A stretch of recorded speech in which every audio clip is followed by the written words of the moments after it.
ఓం మహాగణాధిపతయే నమ. ఓం గురుభ్యో నమ. ఓం శ్రీమాత్రే నమ. పరమేశ్వర స్వరూపమైనటువంటి జ్యోతిష, వాస్తు మరియు ఇతర అనేకమైనటువంటి శాస్త్రములను మనకు అందించినటువంటి మహర్షులకి నమస్కారం. హయగ్రీవ హయగ్రీవ హయగ్రీవేతి యో వదేత్ తస్స నిస్సరతే వాణి జహ్నుకన్యా ప్రవాహవత్. అరుణాం కరుణాతరంగితాక్షీం ధృతపాశాంకుశపుష్పబాణచాపాం అనిమాదిభిరావృతాం మయూకైః అహమిత్యేవ విభావయే భవానీం. శ్రీమాత్రే నమః. ప్రేక్షకులకి లలితాంబిక అమ్మవారి యొక్క అనుగ్రహం పరిపూర్ణంగా కలగాలని మనస్ఫూర్తిగా కోరుకుంటూ మనం ఈరోజు శని మరియు రాహువుల యొక్క కలయిక రాబోతుంది. మార్చ్ ఎండింగ్ నుంచి, అంటే ఆల్మోస్ట్ ఏప్రిల్ స్టార్టింగ్ నుంచి కూడా మార్చ్ ఎండింగ్లో మారుతున్నారు. 31వ తేదీ దగ్గరలో శని రాహు దగ్గరికి వెళ్ళి కలుస్తున్నాడు. ఈ శని రాహువులు ఇద్దరు కూడా మనకి మీనరాశిలో కలిసి ఉన్నందుకు ఇది ఏప్రిల్ మరియు మే, పూర్తిగా ఏప్రిల్ మొత్తము మే మొత్తము కలిసి ఉంటారు. 2 నెలల పాటు ఉండేటువంటి ఈ కలయిక వల్ల ద్వాదశ లగ్నముల వారికి, లగ్నం తెలియని వారు రాసి చూసుకోండి, వారికి ఎటువంటి ఫలితములు జరగనున్నాయి, ఏ విషయాల పట్ల జాగ్రత్తగా ఉండాలి, మరియు ఈ గోచారం దేశాల మీద లేనట్లయితే మిగతా వాటి మీద ఎలాంటి ప్రభావం చూపిస్తుంది అనేటువంటి విషయాలు చెప్తుంది. నేనైనప్పటికీ కూడా చెప్పిస్తుంది సాక్షాత్ లలిత అమ్మవారిగా భావిస్తూ ఒక్కొక్క లగ్నం గురించి మనం తెలుసుకుందాం. వృషభ లగ్నము, వృషభ రాశి. వృషభం వారికి కనుక చూసుకున్నట్లయితే ఈ శని రాహువులు ఇద్దరు కూడా మనకి 11వ స్థానంలో సంచారం జరుగుతుంది. ఈ 11వ స్థానంలో సంచారం అనేటువంటిది 2 పాపగ్రహాలు, చాలా మంచిదని చెప్పుకోవాలి. బికాజ్ ఆఫ్ లాభస్థానంలో పాపగ్రహాలు ఎప్పుడైనా సరే మంచివే శుభగ్రహాల కంటే కూడా. కాబట్టి అన్ని రకాల లాభాలు, అందులో ముఖ్యంగా ఆన్లైన్ బిజినెస్ చేసేటువంటి వారికి మంచి లాభదాయకంగా ఉంటుంది చూసుకున్నట్లయితే. అలాగే మరొక విషయం ఏంటంటే ఈ వృషభం వారికి ఇది ధన సంబంధించిన విషయంలో మంచి ప్రోగ్రెస్ ఇస్తుంది. సర్వసాధారణంగానే మనకి చూసుకున్నట్లయితే ఈ గురువు కూడా 2వ స్థానం వైపు ప్రయాణం జరుగుతుంది. అట్లాగో లాభాధిపతి రాశిలో ఉంటూ 2వ వైపు ప్రయాణం జరుగుతుండడము, అదేవిధంగా ఈ శని రాహుల్ లాభంలో ఉండడం అనేటువంటిది ఆన్లైన్లో బిజినెస్ చేసేటువంటి వారికి, అదేవిధంగా విదేశీ సంబంధంగా ఇంపోర్ట్ ఎక్స్పోర్ట్ చేసేటువంటి వారికి ఇది ఖచ్చితంగా మంచి ఫలితాలు ఇస్తుంది, అందులో ఎటువంటి సందేహం లేదు.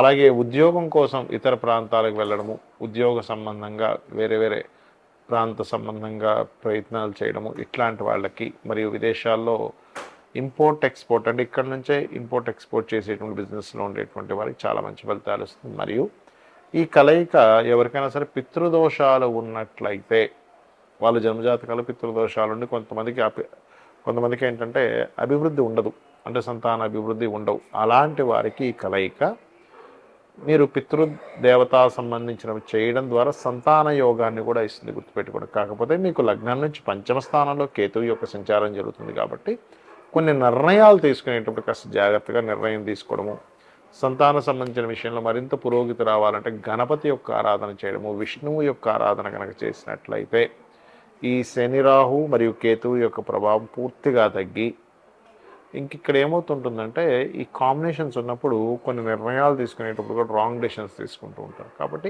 ఈ జాగ్రత్తలు కనుక తీసుకున్నట్లయితే మీకు లాభస్థాన శని రాహు మంచి ఫలితాలు ఇస్తాడు. శని రాహువుల యొక్క కలయిక ఎప్పుడైతే మీన రాశిలో ఉందో ఇది ప్రధానంగా దేని మీద ప్రభావం చూపిస్తుంది అంటే ఇది కొంచెం విదేశీ సంబంధించిన వాటి మీద ఎక్కువగా ప్రభావం చూపిస్తుంది. అంటే ఎట్లాంటి వాటి మీద, చూడండి ఒక్కోసారి విపరీతమైన వర్షాలు రావడం కానివ్వండి, లేకపోతే ఫైనాన్షియల్గా ఉండేటువంటి కొన్ని అప్ అండ్ డౌన్స్ ఎక్కువగా రావడం కానివ్వండి, కొన్ని విదేశాల్లో అసలు ఊహించనటువంటి మార్పులు, అది ఫైనాన్షియల్గా సంబంధించినవి కానివ్వండి, జాబ్ సంబంధించినవి కానివ్వండి, లేకపోతే ఈ శని రాహులు ఎప్పుడైతే మీన రాశిలో ఉంటారో ముఖ్యంగా జల ప్రదేశాలు ఉండేటువంటి ప్రాంతాల్లో, ఉత్తర సంబంధించినటువంటి దిశల్లో, ఉత్తర దిశల్లో అంటే ఉత్తరం వైపు ఉండేటువంటి దేశాలు ఏవైతే ఉంటాయో వాటికి సంబంధించినటువంటి వాటిల్లో, అదేవిధంగా కొన్ని లాస్ ఏవైతే ఉంటాయో ఈ లా సంబంధంగా కొన్ని దేశాల్లో, లేకపోతే మన ఇండియా లాంటి ప్రాంతంలో కూడా ఏదైనా కొన్ని నిర్ణయాలు తీసుకున్నప్పుడు కొంత మత సంబంధించినటువంటి కల్లోలు ఏర్పడము, ఇట్లాంటివి శని రాహువుల యొక్క కలయిక ఇస్తూ ఉంటుంది. అదేవిధంగా ఈ శని రాహువుల కలయిక జరిగే ముందు మనకి ఈ ఉగాది వస్తూ అక్కడి నుంచి షష్టగ్రహ కూటమి ఏర్పడి అక్కడి నుంచి అట్లా ఆ గ్రహాలన్నీ కదిలిపోయి వస్తుంది. కాబట్టి మీన రాశిలో ఎప్పుడైతే ఇన్ని గ్రహాలు కలయికై దాని తర్వాత శని రాహులు రెండు మిగులుతున్నాయో ఇది పర్టికులర్గా ఏంటంటే అనేకమైనటువంటి వృత్తులు వ్యాపారాలు ఏవైతే ఉన్నాయో అనేకమైన వ్యాపారాల్లో చాలా చేంజెస్ తీసుకొస్తుంది ఈ కలయిక అనేటువంటి చూసుకున్నట్లయితే మీరు చూస్తూ ఉండొచ్చు కావాలంటే ఇది. అలాగే ముఖ్యంగా ఈ కాంబినేషన్ ఉన్నప్పుడు ఆన్లైన్ రిలేటెడ్ సంబంధించిన వాటిల్లో ముఖ్యంగా చూడండి మనకు ఒక్కోసారి చాలా పెద్ద పెద్ద ఆన్లైన్ అంటే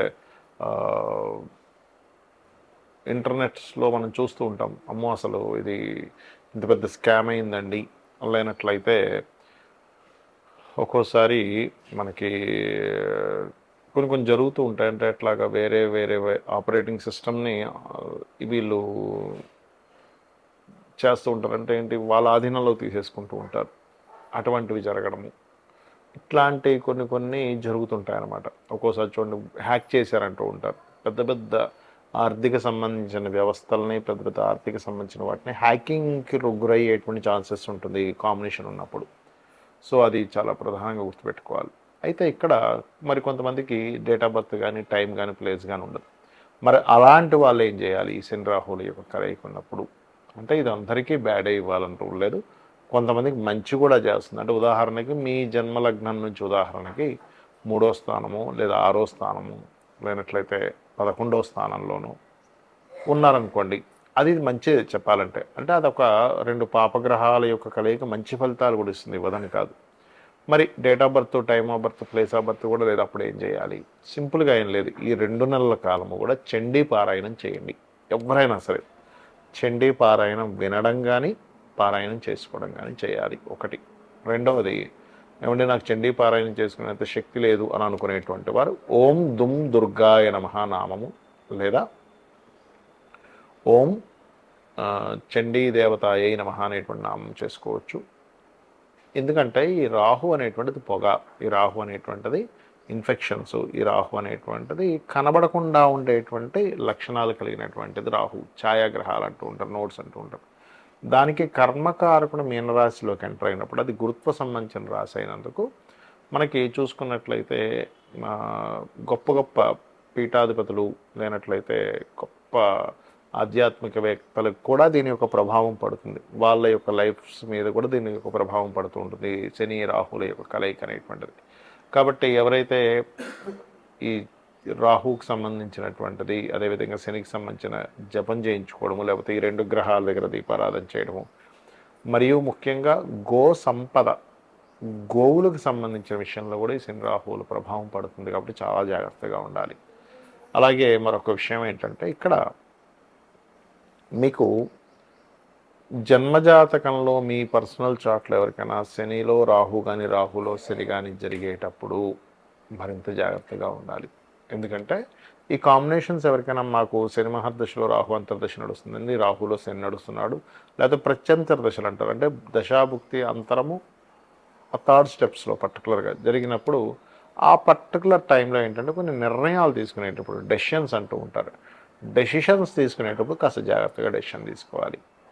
ఇక మీరు ఈ యొక్క కలయిక ఉన్నంత కాలము కూడా వీలైనంత మటుకు రెగ్యులర్గా ఆలయాలకు వెళ్ళొస్తూ ఉండండి. చేసినట్లయితే మీ మీద ఎటువంటి ప్రభావం ఉండదు. శ్రీమాత్రే నమః.